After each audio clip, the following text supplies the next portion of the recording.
Well, hey there, guys, it's Metro, and today we're taking a look at Fuzan, the Wanderer's Companion, Brewmaster artifact. We're going to do a little guide on the optimal route into investing artifact power and Legion once you're 110 and leveling up towards it. So step one, guys, is go ahead and log off the Brewmaster and play a different tank. No, I'm just kidding. I like Brewmaster a lot, but unfortunately, their artifact is very weird. Now, I said this the same thing with Vengeance, but it's kind of the other way around for Brewmaster.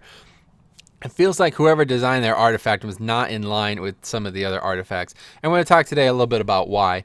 So first thing I want to talk about is how normally you would go for kind of like just go right to traits, go the golden trait, set a path, and kind of take there. I don't really think that's applicable here, and I'm going to explain to you why. But yeah, the main thing that everybody needs to understand here, okay, which I don't know, maybe it's not obvious. There's like a few traits that are way, way, way better than everything else on the artifact. Like they are why you would put points into the artifact at all, really. And the golden traits are really trash. Like this one is like I don't. Please tell me if you guys are seeing something that I'm not seeing, because I mean, it can synergize with this, I guess, but it's just like, it doesn't, breathing 2 additional times does not help me in any way.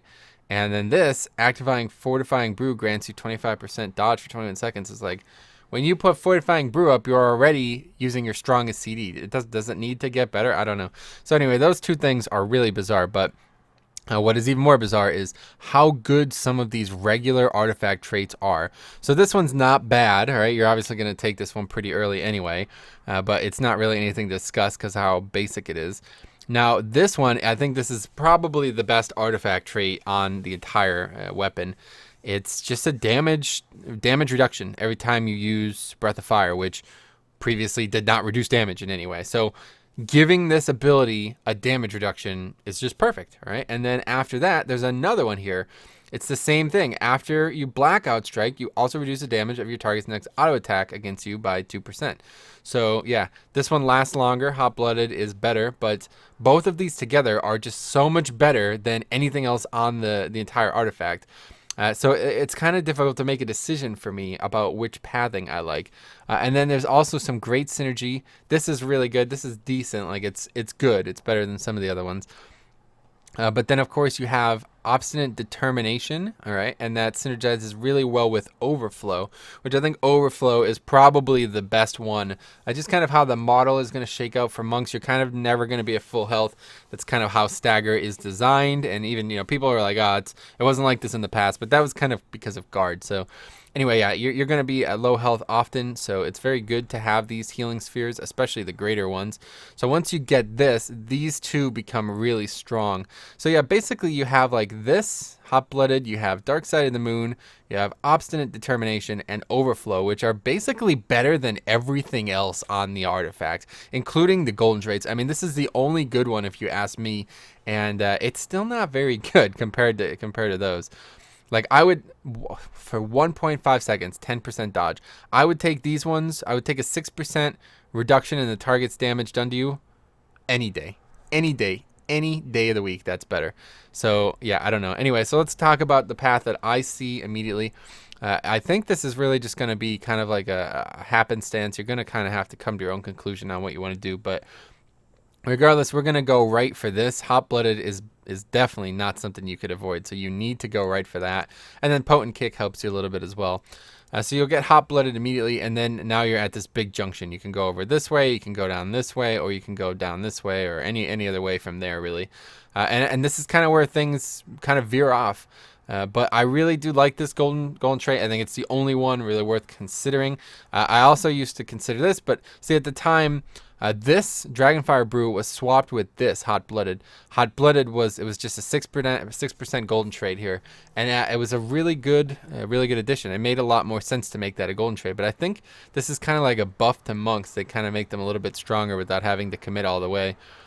But anyway, yeah, I guess I'm just going to go down here. Obsidian Fists increases the critical strike chance of blackout strike by 9%. And then Overflow. Overflow is, like I said, these two are really, really good. So being able to get these, I think, is the best choice. No matter what you're doing, no matter what you think is good on this artifact, I really don't think there's any dispute that those two are the strongest parts of the artifact. And after that, you've put your 1,000th point in already. So we've gotten a really boring, like there's no crazy game-changing like 1-point traits. Like this is cool, but it's not really that good. And the range at Keg Smash doesn't really help you. This is kind of cool. You can't see it all the way, but we'll talk about that in a bit. And then, this one's obviously really good, but it doesn't synergize very well without this, because summons an additional healing sphere when your health drops below 35%. That's good, but I don't know how often you're going to be below 35%, first of all. But second of all, it would be so much better if that healing sphere when you're below 35% was a greater healing sphere, right? Because then you'd be way above 35%. So, yeah, I think that's something you got to think about. I wouldn't take this one without that, but so that's exactly what we're going to do. So we're going to follow this down here, then we're going to get Brew Stash. But like I said, this is going to be after the 1,001, so you're already into the exponential bit. Usually you can finish, you got like your one focus set up before you really are even done leveling, but this is not the case for Brewmaster, unfortunately. And then once you're here, I'm going to go over here. All right, we're going to go to Face Palm, which is actually really good. Has a 30% chance to deal 30% of normal damage and reduce the remaining cooldown of your brews by an additional 1 second. So, yeah, it's just unbelievable. After all the haste stuff that you're going to be synergizing with, to get even more time off your brews is insanely good. And then you're going to be able to take Obstinate Determination. And at this point, we're at 18,620. So yeah, we're actually at the same point we would be at where Vengeance would be getting its second golden trait. But because the talents are just like, the traits are just so wobbly, there doesn't really seem to be a good point to get them.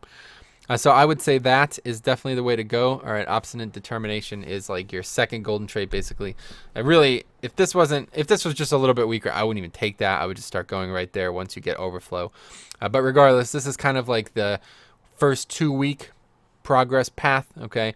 And then from there, you're going to be able to put more traits in. You're going to be able to take here, Dark Side of the Moon. This is a really good trait. I would like to take this earlier, but once you get Overflow, Obstinate Determination just becomes so much better. And especially since, you're going to be doing a lot of 5-mans. There's going to be a lot of 5-man progression in the first 3 weeks. And the 75% health loss there, I think, is going to be a lot more common, right? Where you're below 35. I think it's going to be a lot more common in 5-mans than it is in raids. Hopefully. I don't know. I don't know how it's going to play out. But I would definitely say that these two together can go really good for the early content. And then after that, it's kind of up to you. Like I said, this is really good. This side starts to become really good. Let's go ahead and move that over, actually, so we can see it. So here is maximum health by 1%. I would start putting traits into that. Getting 3% extra health, loading. Getting 3% extra health is really useful for raids. Obviously, the more health you have, the easier it is to stagger the damage you want to stagger. And then Swift as a coursing river. Let's talk about this.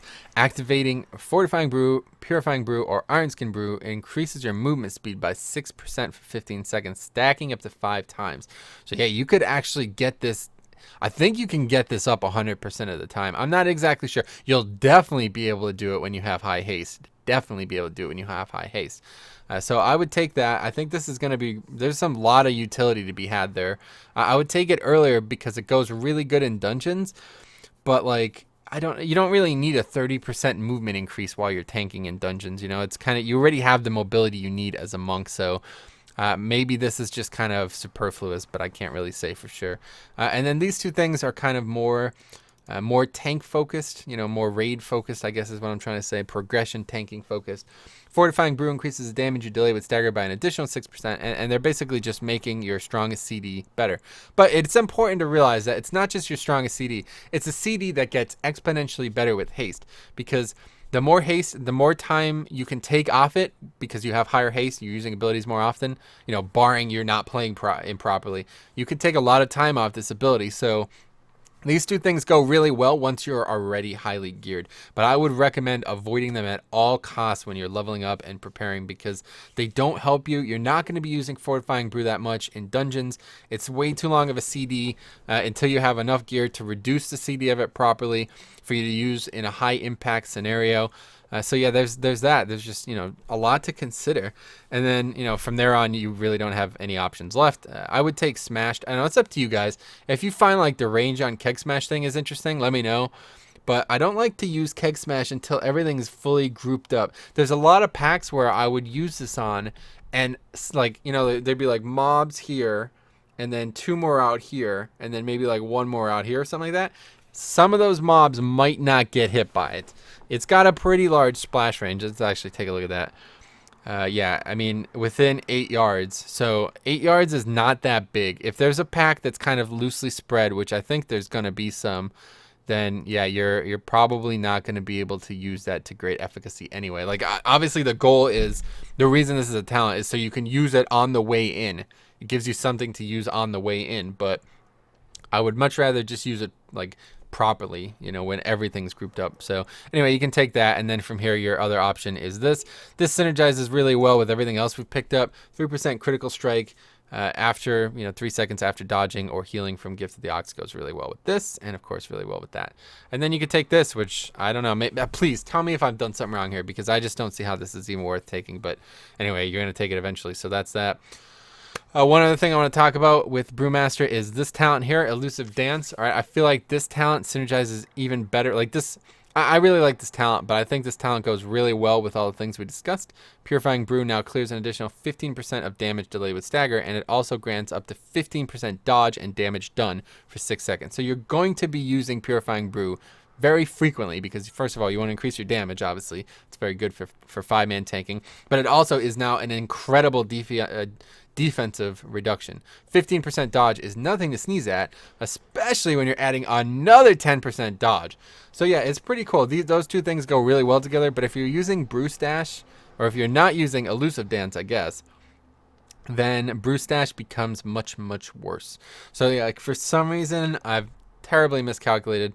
Like, I think Elusive Dance is the best thing you can do for 5-mans. The other ones seem cool, but they're kind of, yeah, this seems way more consistent, and you could reduce a lot more damage with it. So I'd say that, plus your mastery, plus Brew Stash, makes Brewmaster a very capable 5-man tank. And then, of course, we have the problems that they have in raids. But anyway, if you guys have any questions, let me know. Otherwise, I hope you guys enjoy Fuzan, the Wanderer's Companion. It's a really cool artifact. If you guys haven't seen it, it looks amazing. I love the way, you know, he carries it and stuff like that. It just looks, you can't see it there. But anyway, thanks for watching. If you guys have any questions, let me know. Otherwise, see you guys in the next video.